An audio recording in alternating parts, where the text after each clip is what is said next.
हाल में आज जो अभी राज्य सरकार केंद्र सरकार से जो संशोधन प्रावधान जो आया है उसी के संदर्भ में आज आपसे बात करने के लिए हम यहाँ पर हैं। आप सभी विदित हैं कि इस बात को लेकर कि ये प्रदेश संघर्ष से और संघर्ष का एक लंबा इतिहास के साथ आगे बढ़ा है। संघर्ष के जो आधार तैयार किए गए इस प्रदेश के गठन का, वो मूलतः यहाँ के जंगल जंगीन आधारित लोगों के जीवन स्तर में अमूलचूल परिवर्तन लाने का, राज्य के प्राकृतिक संसाधनों का उपयोग उनके जीवन स्तर को बदलने के लिए। ये संघर्ष में लगभग झारखंड की पूरी आबादी, पूरा कौम, पूरा समाज इस बात से अवगत था कि अपना प्रदेश गठन होगा तो निश्चित रूप से ये संसाधन हमारे जीवन में अंतर लाएंगे। पिछले दिन सर्वोच्च न्यायालय के आदेश से राज्य सरकार को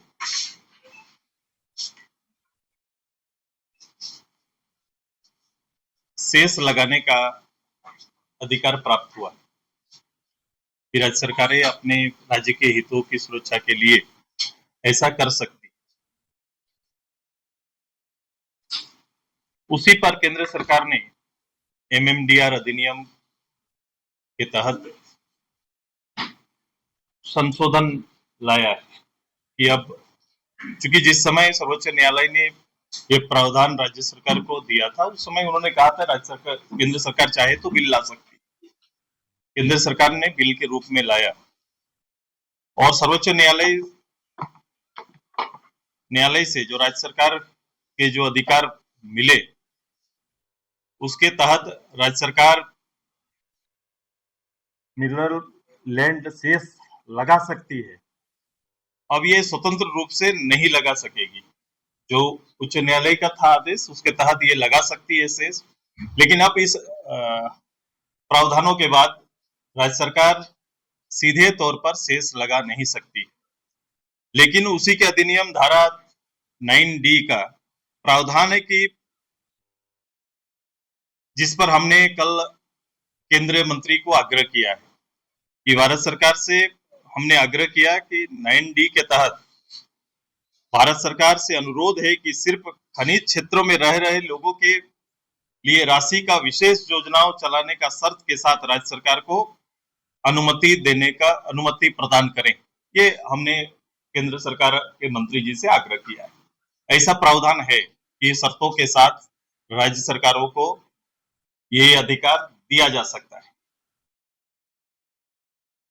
खनिज क्षेत्र में अर्जित राजस्व का दुरुपयोग की बातें लगातार आ रही थी। आप जो सरकार वर्तमान है, डीएमएफटी फंड का उपयोग आप देख रहे हैं, 10,000 करोड़ से ज्यादा का घोटाले की खबरें प्रकाशित हुई। अब इस सरकार के चाल चरित्र और चेहरे को लगभग हम सभी झारखंडी पूरे सभी लोग अवगत हो गए और इसका जो चेहरा है वो अवैध खनन, नौकरी बिक्री और शराब घोटाले प्रमुख रूप से ये कैरेक्टर बन के इनका सामने आया है। सरकार का मूल चरित्र पर अंकुश लगाना जरूरी है। सेस का अधिकार देने से पहले जो अभी बातें चल रही है, उस क्षेत्र के बच्चों को हम हमेशा चाहते थे कि जिस क्षेत्र में माइनिंग का काम चल रहा है, ये सेस उस क्षेत्र में खर्च हो, वहां के लोगों के जीवन स्तर को बदलने पर हो, वहां स्कूल बेहतर चले, वहां पर बच्चों की पढ़ाई के लिए पोशाक, उनके कुपोषण से बचने के जितने भी उपाय हो सकते हैं, उस क्षेत्र में प्रोग्राम चलाना चाहिए।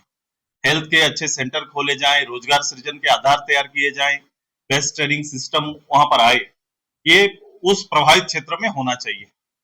लेकिन ये इसका दुरुपयोग करते आ रही है ये सरकार। आप देखेंगे कि ये सेस लगने के बाद जो कोयला उत्पादन में वृद्धि दर 8% था, सेस लगने के बाद ये मात्र 2% रह गया है।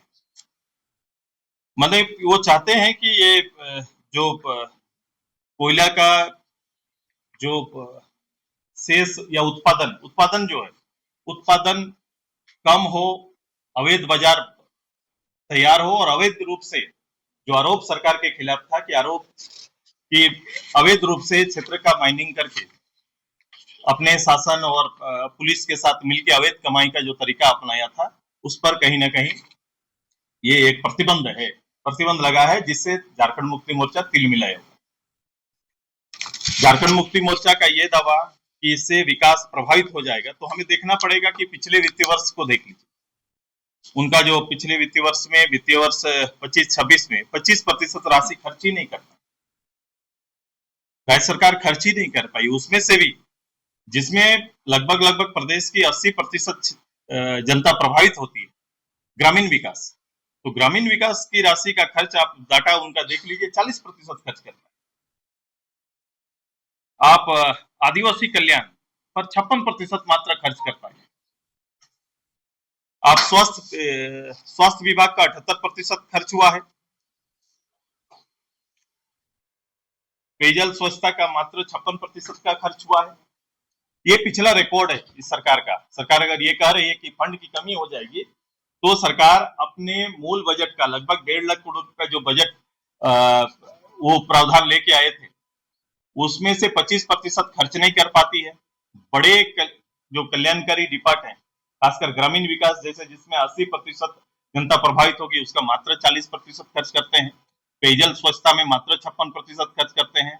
आदिवासी विकास में मात्र 52% खर्च होता है। लेकिन सरकार का कमीशन और उगाही वाले डिपार्टमेंट 90% खर्च है, जिसमें सरकार का उगाही वाला विभाग है, जिसमें धन उगाई जाती है सरकार की ओर से, उसमें 90% खर्च हुआ है। झामुमो ये कह रही है कि हम झारखंड और झारखंडियों के हितों के लिए आंदोलन चलाएंगे, नाकेबंदी करेंगे। ये उनका पॉलिटिकल स्टैंड हो सकता है। ये वो राज्य की जनभावनाओं को टकराव की स्थिति में ले जाना चाहते हैं।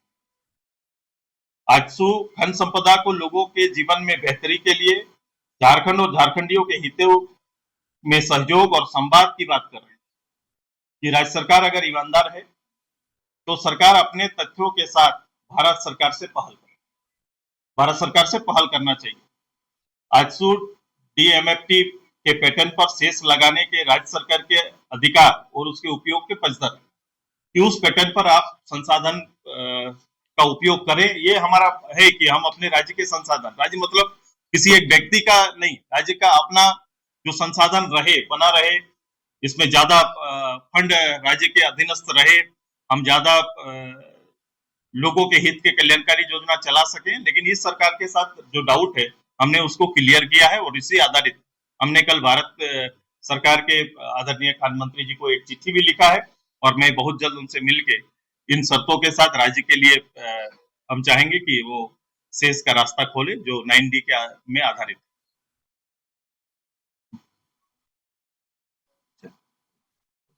माना जाए कि सवाल पर आप सरकार के साथ हैं? तो सरकार के साथ और अलग सरकार का साथ और इसको पॉलिटिकल ना देखें। हम हमेशा, मैंने शुरू ही किया इस बात को लेकर कि राज्य के संसाधन बेहतर हो और संसाधनों का उपयोग हम अपने लोगों के लिए बेहतर कर पाए, ये प्रावधान हमारे लिए, राज्य के लिए लाभकारी है। मैं किसी दल और उसके पक्ष में नहीं बोल रहा हूँ। राज्य के लिए संसाधन होना जरूरी है और संसाधन हमारे लिए, हमारा सपना तो इसी से बना है, हम इसी सपनों को गढ़ने की बात की है। तो हमारे पक्ष में जो संसाधन आएंगे, हम उसके हित के और उसकी सुरक्षा के लिए तो बात करेंगे। सरकार ने एक प्रावधान छोड़ा है, मैं 9D की जिक्र कर रहा हूँ, सरकार ने प्रावधान छोड़ा हुआ है कि इसके तहत कुछ शर्तों के साथ सरकार को ये शेष दिया जा सकता है। तो मैं बोला जो डाउट है सरकार के ऊपर, मैंने कहा सरकार के ऊपर जो डाउट है, जो नौकरी बेचने का, जो संसाधनों की बिक्री का, शराब घोटाले का, ये चीजें तैयार हुई है सरकार का चेहरा इस रूप से आया है। इसलिए हम कह रहे हैं कि इसको केवल प्रभावित क्षेत्रों में उपयोग हो, ये शर्त के साथ, जैसे डीएफटी में फंड कहाँ खर्च होगा ये क्लियर रहता है, उसी तरह से ये खर्च कहाँ हो उसके शर्तों के साथ ये शेष राज्य सरकार को आते रहना चाहिए। सरकार अगर करती है जिस तरीके से आपने सलाह दिया, तो आपके साथ खड़े होंगे भाई ये बहुमत देने का नहीं है, ये बहुमत देने का नहीं है। इसकी दृष्टि बड़ा स्पष्ट रखिए। मैं राज्य का और राज्य के हित का पक्षधर हूं। मैं राज्य के हितों की सुरक्षा कैसे होगी, मैंने वो बात कहा है। ये कौन किसके साथ खड़े होंगे ये दल आधारित विषय नहीं है, लेकिन जो दल लीड कर रहा है वो उसकी ईमानदारी नहीं है। वो ईमानदार नहीं है राज्य के इन संसाधनों के उपयोग में। कोयला उसका बेहतर उदाहरण है। जितने लीगल माइन चल रहे हैं सरकार के संरक्षण में चल रहे हैं, और इससे जो उत्पादन का जो प्रतिशत है वो गिरा है।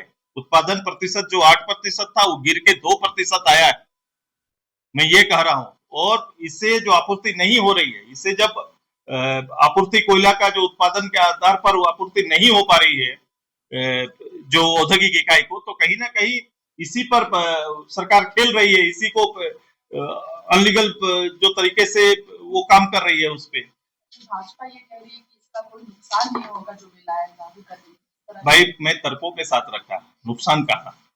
अगर शेष ना मिलेगा तो एक बड़ी राशि राज्य को प्राप्त नहीं होगी, ये नुकसान है, ये नुकसान है। लेकिन दरवाजे सेंट्रल गवर्नमेंट ने खोल के रखे हैं। दरवाजे 90 मैंने कहा कि प्रावधान के तहत खुला हुआ है कि उसके तहत राज्य सरकार पहल करे। मैं भारत सरकार से ये बात कहने के लिए गया कि 90 का उपयोग करते हुए शर्तों के साथ शेष लगाने का अधिकार राज्यों को दे, ये चाहते हैं, और उसकी निगरानी होनी चाहिए। जेएमएम का कोई फंड कम हो जाएगा विकास योजना में, ये दलील धोती दलील है।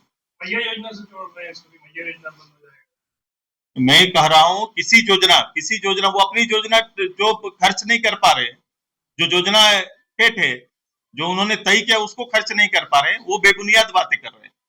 वो मैंने कहा तकरार के लिए वो बात कर रहे हैं, मैं समाधान की बात कर रहा हूं। वो पॉलिटिकली इसको तकरार की स्थिति में ले जाना चाहते हैं, लोगों की भावना से खेलना चाहते हैं, जैसे उनकी नियत और आदत रही। आपने बड़ा बढ़िया डिफाइन किया है, बट कहीं ना कहीं आपकी जो सहयोगी पार्टी है दोनों को विचार इस मुद्दे पे अलग दिखते हैं। नहीं, ये सलाह है हमारा। मैं राजहित में वो ये समझ रहा हूं कि इसका उन्होंने रास्ता खोला है, ब्लॉक नहीं है। दुरुपयोग मैंने बता दिया, जब सरकारें फंडों का दुरुपयोग करेंगी तो कोई ना कोई रास्ता निकाला जाता है। मे बी वो रास्ता उनका होगा कि इससे हम चीजों को नियंत्रित करेंगे, लेकिन हम अपने अधिकार के पक्ष में हैं। मैंने कहा कि शर्तों के साथ ये जो शेष की राशि राज्य सरकार को मिलनी चाहिए। सर इससे अलग सवाल है, जेपीसी सीजीएल के जो चयनित अभ्यर्थी हैं लगभग 2000 की संख्या है, अब वो लोग आंदोलन पर डटे हुए हैं। आप लोग कैसे देख रहे हैं सरकार की तरफ से जेपीसी सीजीएल को लेकर लिया गया, तमाम रिफॉर्म के नाम पर परीक्षाएं रद्द कर दी गई? देखो, छात्रों ने अपना मांग रखा, आंदोलन किया, सरकार ने अपने तरीके से मांग माना। छात्रों ने आंदोलन के लिए 2 महीने के लिए स्थगित किया, यही तो है अभी तक का निर्णय, किसी रूप से कह सकते हैं उन्होंने स्थगित किया है। लेकिन सवाल यहाँ पर सरकार का है कि मेरा मानना है सरकार ने परीक्षाओं को रद्द किया है, ये न्यायिक समीक्षा में टिकेगा। चूंकि सरकार के अधीनस्थ जेपीएससी है नहीं, तो निरस्त करने का अधिकार उन्हीं को था, ये सरकार ने किया है। तो सरकार सरकार ने छल किया है बेसिकली। जिसको जो अधिकार है वो अधिकार के काम करेंगे ना, सरकार कैसे तय कर देगी? जो स्वतंत्र बॉडी को परीक्षा निरस्त करने का या कैलेंडर निकालने का ये नहीं कर सकते थे ना, तो उन्होंने छल किया, सरकार ने छल किया है। और ये देखिएगा 8-10 दिन के बाद ये चीजें सामने आएंगी।